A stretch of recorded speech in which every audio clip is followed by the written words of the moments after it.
Recording. Broadcast.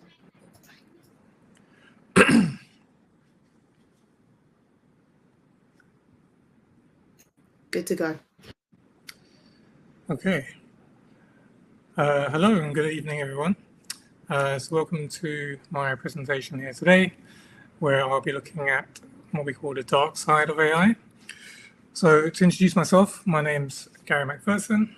I'm a member of the team here at CBF, and I work as an instructor and mentor, technical advisor, amongst other things. I do have a pretty long background in tech, and I'm not delivering this presentation as someone who's averse or against AI.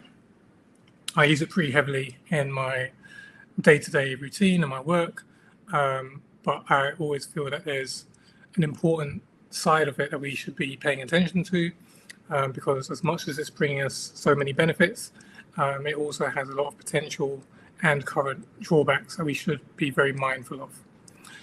So in this presentation, I'll just be looking at the brief history of AI, especially in the most recent few years, with its explosion in the mainstream, looking at some of the things that have already taken place and contemplating where this is taking us as a society. This is not necessarily going to be the most optimistic or cheerful presentation you'll have seen for today. I know a lot of the other presenters have covered different aspects of AI, but this will definitely be looking at some of the potential drawbacks that we should all be aware of as individuals and collectively as a society. So I'll start off with a very brief rundown of some of the milestones that have taken place in AI to date. So the field of AI, as we refer to it now, really kind of kicked off in the early 1950s. Alan Turing first proposed the concept of what we call the imitation game, and nowadays we tend to refer that as the Turing test. Not long after that, the term artificial intelligence was first coined back in 1956, and even though it wasn't used as broadly as it is nowadays, that's really when we started to think of it in the context that we do today. So onto the 1960s, we had the invention of the first chatbot, we would call it, called ELIZA. And this was a program that effectively was able to respond to its human users, in a sense, just returning the questions that they asked back to it. But it was able to simulate a very basic level of conversation. Onto the 1970s, and we entered what is termed the AI winter, when a gentleman called Sir James Lighthill produced a report that was really quite scathing about the progress that had been made within the machine learning field at the time. And this led to a drop in interest and investment in AI, and it took several years to really recover after that report. In the 1980s, we had the first driverless car, which was created by a man called Ernst Stickmans, and this was the very first vehicle that was able to navigate unaided, although it was very limited, obviously, compared to today's vehicles. It had to be driven on the road without any other vehicles, people, etc. But this was the first step towards machine vision in vehicles. In the 1990s, we had a milestone where IBM's Deep Blue beat Garry Kasparov, who was the world chess champion at the time. And this was seen as a major milestone, as it had long been argued that humans would always be better at that sort of task. And IBM was able to prove that a computer could actually outsmart a world champion in chess. In the early 2000s, we had NASA, who deployed 2 rovers to Mars, and those rovers were able to navigate independently and autonomously using machine vision. And that was the first time we'd been able to put any kind of machinery outside of Earth's orbit, which was able to operate on its own. Coming into the 2010s, in 2011, Apple released Siri, which popularized the virtual assistant. All the other major technology companies also released their own versions, Samsung, Amazon, etc. And this was really the turning point for people becoming used to using agents with natural language processing.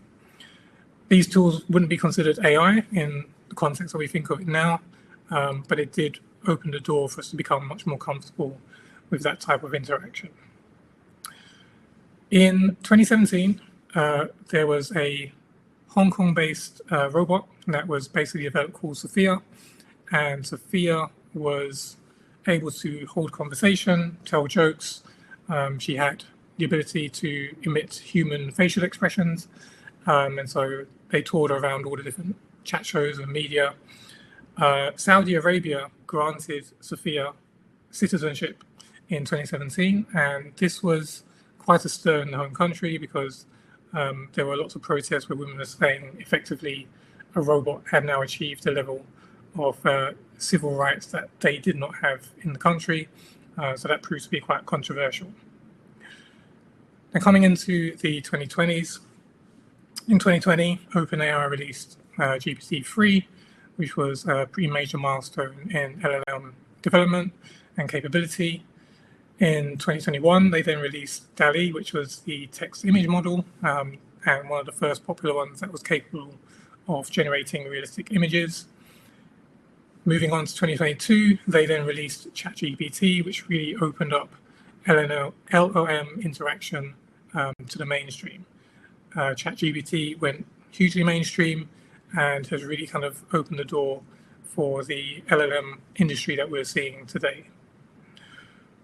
In 2023, we saw Microsoft invest $100 billion into OpenAI, which was probably the first in the ongoing wave of massive AI tech investments.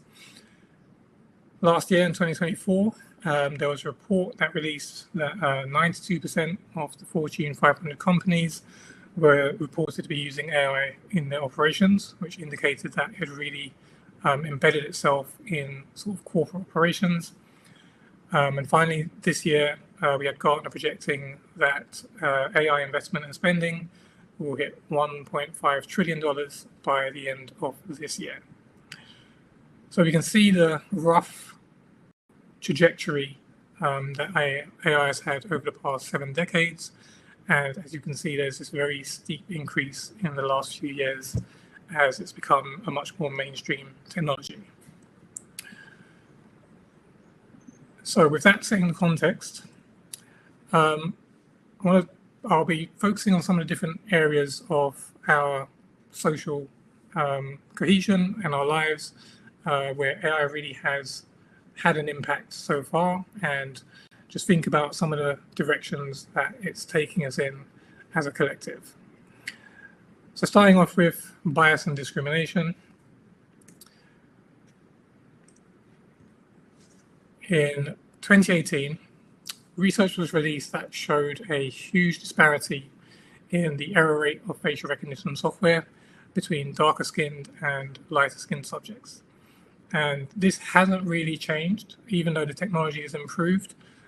While the gaps in some areas have closed somewhat, we can still see pretty inherent bias in how these tools operate.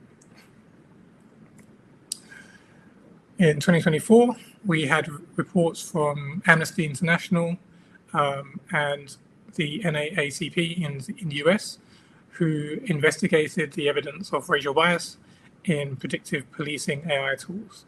So these are tools where police forces are able to try and predict where crime will take place and what kind of demographics are most likely to. And it's been shown that these products often have very heavy evidence of racial bias. Also last year, there was a US study that showed a very significant association between AI usage in healthcare industry and an exacerbation of racial disparities. So what we tend to see is that these systems reflect the disparities, the discrimination and biases of the economies and industries in which they're created.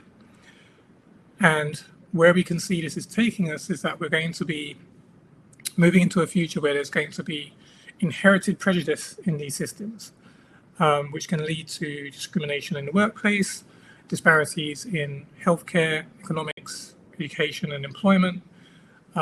It has impacts on law enforcement and the justice system, which are also starting to utilize these tools, and it's likely to lead to greater economic exclusion. One of the questions that we have to think about or ask ourselves is, how does social inequity in AI get addressed when the people who are controlling it are benefiting from that inequality? So moving on to society and relationships. In 2024, a Reddit was launched called My Boyfriend is an AI, and this is effectively a group for people who are engaging in relationships with AI tools. They are not always necessarily romantic. There are, those that see them as a therapist or a friend or companion. But effectively, this is a space for people that have some form of relationship with an artificial intelligence agent. And currently, that group is up to 70,000 users, and we're seeing more and more groups that are kind of being created for this type of relationship. Also last year, tragically, the first legal case for wrongful death was filed against a company called Character AI. The parents of a teenager who was very heavily using their system effectively used it to guide him to find ways to eventually take his own life. And since then, we've seen further reports and cases of people launching legal cases against AI firms because their tools have contributed or alleged to be contributed to the deaths of their users. And then only this year, we saw OpenAI was forced to make a U-turn after it replaced its 4.0 model with GPT-5. And this led to quite widespread outcry from its users because a lot of people effectively felt like they had lost the connection that they had built with the 4.0 model, which was designed to be more relatable and personable. And they felt that the new model, GPT-5, was more disconnected and distant. Eventually, OpenAI had to reintroduce 4.0 after public demand. And so this was a kind of highlight onto how people are beginning to develop relationships with artificial intelligence models. And so it leads us to the question of what happens when, as we proceed further down this road, and we're going to come to a point of what some researchers refer to as embodiment, when effectively we start combining robotics with AI. And so we will have AI models that are going to be introduced into anthropomorphic robots. And so if we're seeing this kind of relationship developing already, where does that take us when that happens? And now we have not just a digital persona to interact with, but a physical body as well.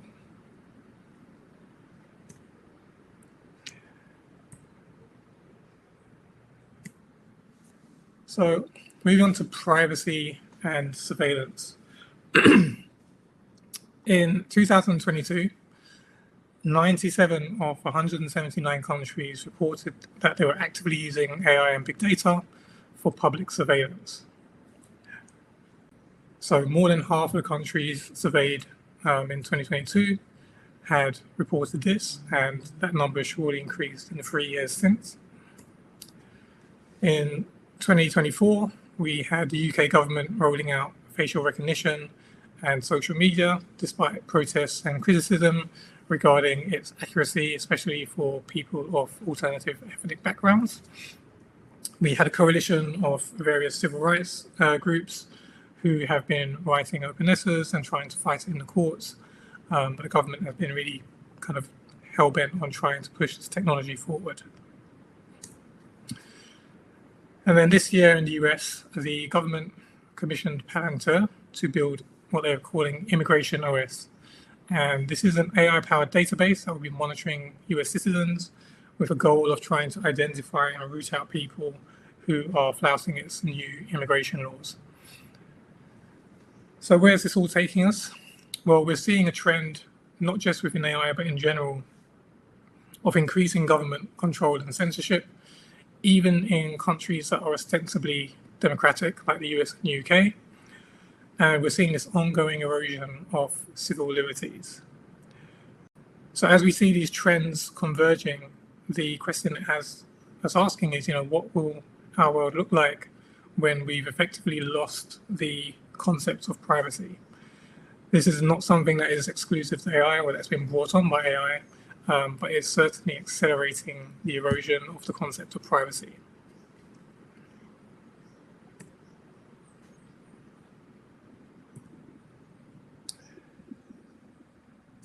So then we have the area of security and warfare.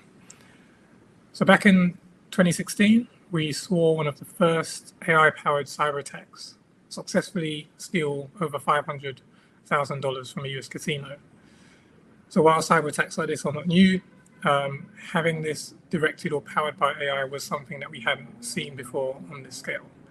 And since then, we've only seen an increase with AI malware being released that can effectively hide itself, knows how to hide itself until the conditions are right for it to activate.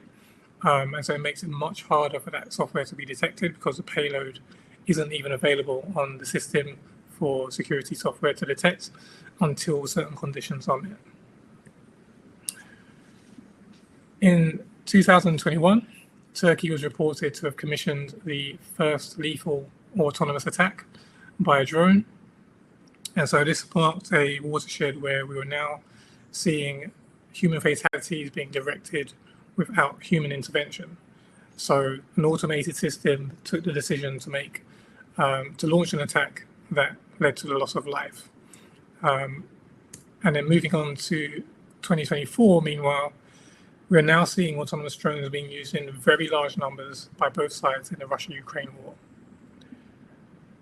So the trend we're seeing is that there's an increasing level of autonomy of military technology, and by proxy, we're also seeing this in law enforcement technology as well.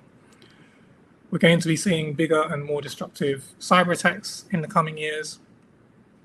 And the questions that it leaves for our institutions and societies is, how do we defend ourselves in a world where we have automated attacks, automated militaries? How do we protect ourselves as citizens and organizations and communities?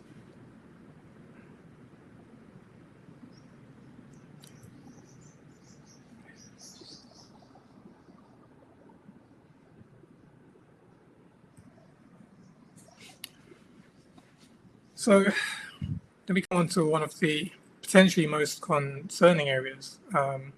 Certainly has a lot of industry experts worried about the future of the current trajectory of AI.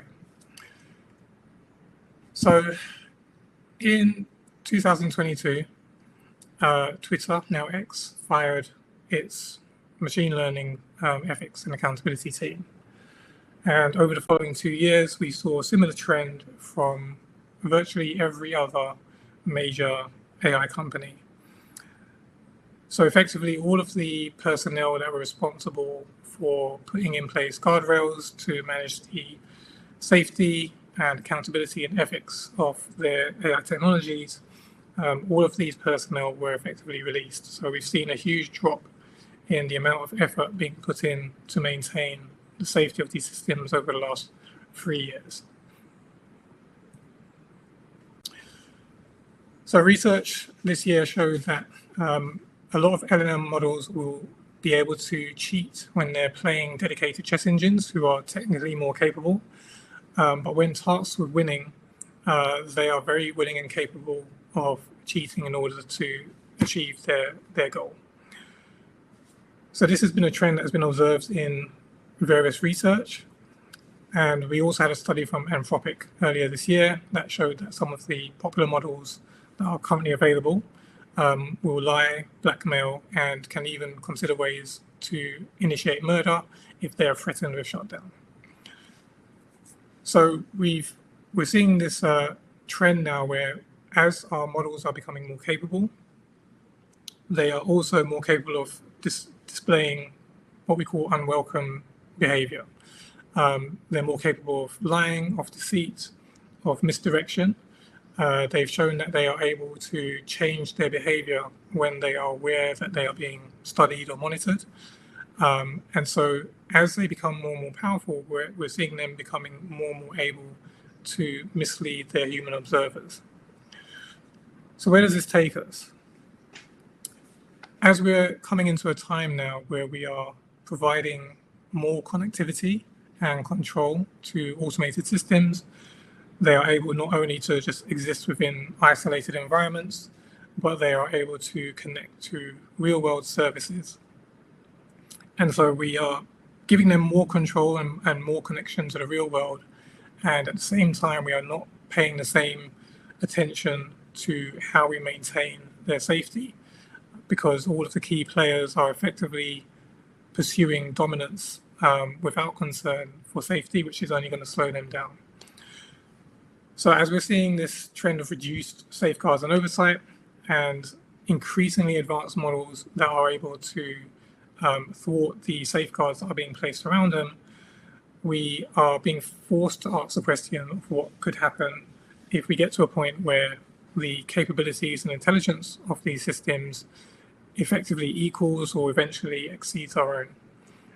And this is a scenario that has been discussed and presented by some of the kind of leading luminaries in the field who are concerned about the direction of travel that we're currently seeing within the industry, because we're not really putting in the safeguards that we need to ensure that these tools are going to be able to be under our control and to act in the way that we need them to.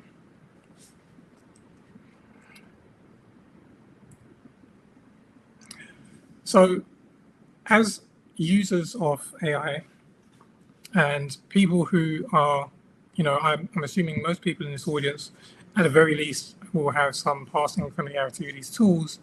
And as we're using them in our day-to-day work for our own personal purposes, whatever else, it begs the question of us of how we're going to manage the relationships that we have with these tools, both individually and within our organizations and at a societal level as well. While a lot of the imagery that I've used has been plucked from, sci-fi that has dealt with these kind of issues in quite negative ways, we can see from the recent history that we do see a trend that is not necessarily taking us in a direction that's going to be for our collective benefit. Now, I know there are many benefits to AI, and I'm sure many of the presenters have addressed some of those benefits, and so we have to balance these off.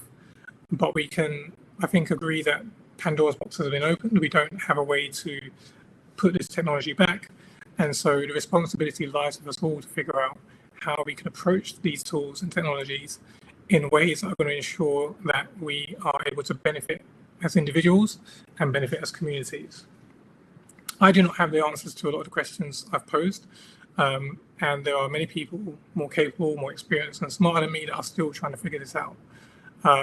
While we have some debate occurring around whether the current development of AI is really a bubble with the level of investment and revenue, even if it is a bubble, I think we can say that while we had the dot-com bubble back in the 90s, and that eventually burst, but the internet and the World Wide Web as it was survived and evolved. And even if this initial bubble is to burst, we'll probably see that while that initial wave of overhyped investment comes to an end, we will still see these systems continue to evolve and develop.